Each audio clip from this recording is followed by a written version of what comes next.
Olá, eu sou o Leandro, eu sou professor de Ciências da Secretaria Municipal de Educação de Barretos. Bom, nessa aula eu iniciarei o estudo sobre as lentes, a óptica da visão e as ametropias.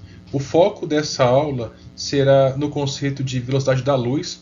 Vamos aprofundar nessa ideia de velocidade da luz e num conceito muito importante da ótica, da física ótica, que é o conceito de refração. Bom, agora vamos aprofundar no conceito de velocidade da luz. Como o próprio nome diz, esse conceito se refere à velocidade que a luz atinge. A luz é algo que não se sabe bem o significado dela, o que vem a ser a luz. Nós temos tentativas de aproximação do que é essa ideia, que são os modelos de explicação. O modelo de explicação não tem a pretensão de falar a verdade, apenas mostrar o fenômeno sobre alguns pontos de vista para facilitar o estudo.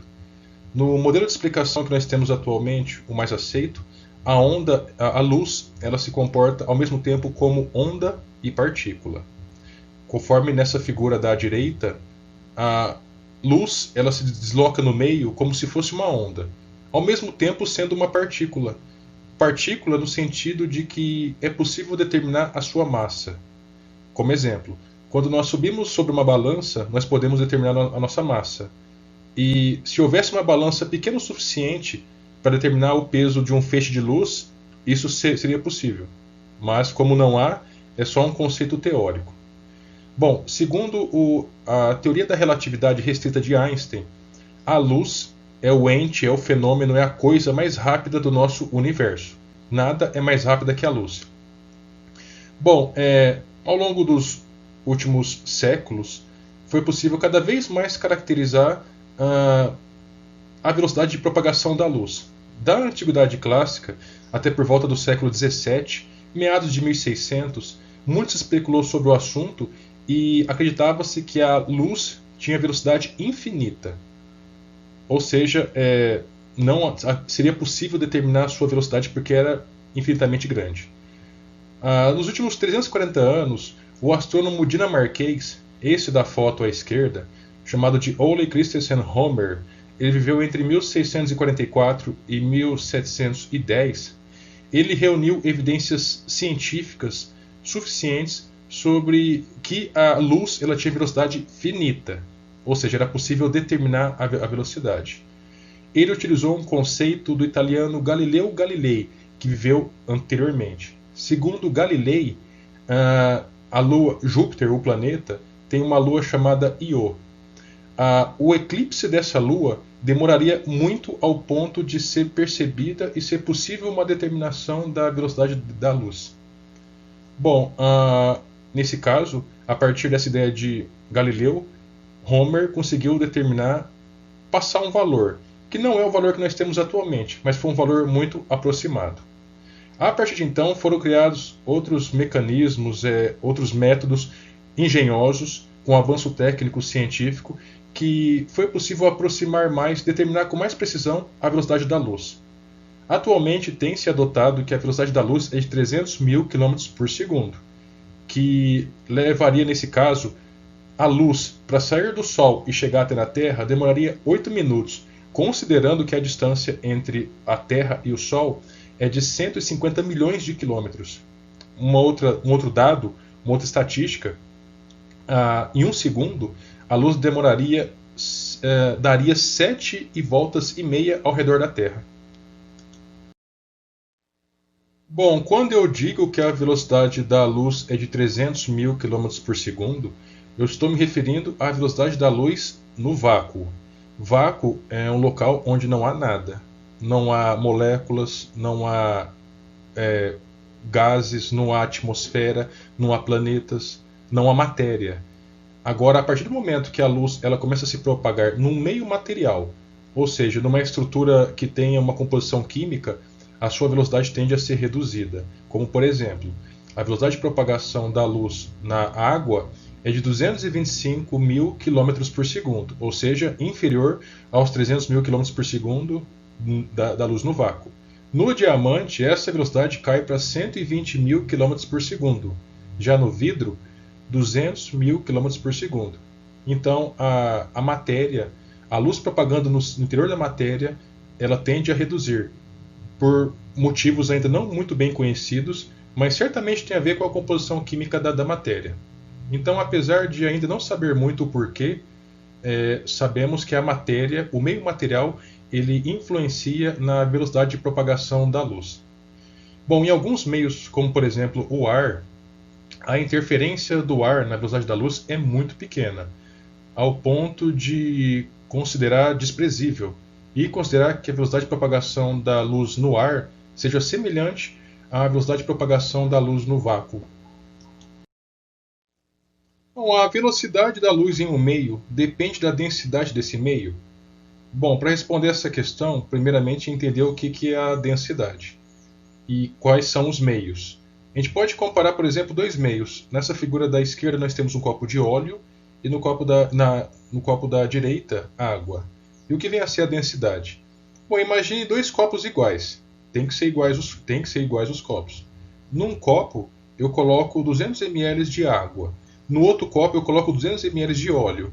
Se eu colocar na balança para determinar a massa, qual será o mais pesado? O mais pesado será a água. Então a água, nesse caso, é mais densa. Qual o significado da densidade? Quantidades iguais de material diferente, aquele que tem a maior massa terá a maior densidade. Eu dei uma explicação bem simples, mas resumidamente a densidade pode ser entendida dessa forma. E então, se a água ela é mais densa que o óleo, a luz, na teoria, deveria se propagar no seu interior, no meio água, muito mais lentamente, ou mais lentamente do que na água. Mas na prática isso não acontece. A água ela se propaga mais lentamente no óleo de cozinha do que na água, apesar da água ser mais densa. No entanto, para o mesmo meio material, como a água ou o ar, pode-se afirmar que, de modo geral, quanto menor a temperatura desse material, maior será a sua densidade e menor será a velocidade da luz ao percorrê-lo. Bom, vamos agora discutir um fenômeno que ele é muito importante na física óptica, que é o fenômeno da refração. A refração ela acontece quando a luz ela sai de um meio e penetra no outro. Como exemplo, nós discutimos nos slides anteriores a luz saindo do ar e penetrando na água, ou no vidro, ou no diamante. Pode acontecer algumas modificações, como por exemplo, uma pequena curvatura. Ela desvia, a luz pode ter um desvio na sua direção, na sua trajetória. E pode ocorrer também, como nós mostramos anteriormente, uma mudança na sua velocidade. Geralmente, saindo do ar e entrando em outro meio, como vidro, diamante ou água, ocorre uma redução na sua velocidade. Então, sempre onde a luz sai de um meio e penetra em outro, pode ocorrer esse fenômeno. Nessa figura, nós temos duas figuras, na direita e na esquerda. Essa na esquerda, nós temos basicamente o mesmo tipo de sistema nas duas figuras. Um suporte segurando um apontador laser, um laser point, que está ligado e tem uma radiação, um laser esverdeado saindo dele. E essa luz está saindo, penetrando no ar e depois atingindo o meio líquido, a água. E esse dispositivo que nós observamos abaixo é um aquário. A diferença entre a figura da esquerda e da direita é que nessa figura da esquerda o laser está em linha reta, que a gente pode dizer também que está incidindo, penetrando na água e no ar em posição perpendicular. Nessa figura da direita, ele está levemente inclinado, o suporte está segurando o apontador laser levemente inclinado, ou na posição oblíqua. Então, da direita oblíqua e da esquerda perpendicular. Bom, vamos entender agora o que acontece em cada uma dessas demonstrações. Nesse da esquerda, em posição perpendicular, a luz ela está penetrando no ar e se mantém reta. Depois penetra na água e não sofre nenhum desvio, continua em linha reta. No entanto, acontece uma redução na velocidade de propagação desse laser dentro da água. Nessa figura da direita, em posição oblíqua, ele incide no ar, esse laser de coloração esverdeada, penetra na água e sofre um leve desvio. E esse desvio, que é a refração, é sempre acompanhado de uma reflexão. Então, parte da radiação luminosa do laser ele reflete para cima. Então perceba uma diferença entre a figura da esquerda e da direita. Na esquerda, continua em linha reta, só ocorre incidindo em direção perpendicular, ocorre somente uma redução na velocidade. Já em direção oblíqua, ocorre tanto uma alteração na trajetória de incidência do laser, quanto uma reflexão.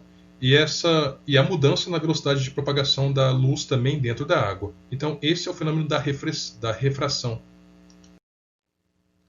Bom, nessa figura nós vamos observar um pouco da geometria, alguns aspectos geométricos da refração.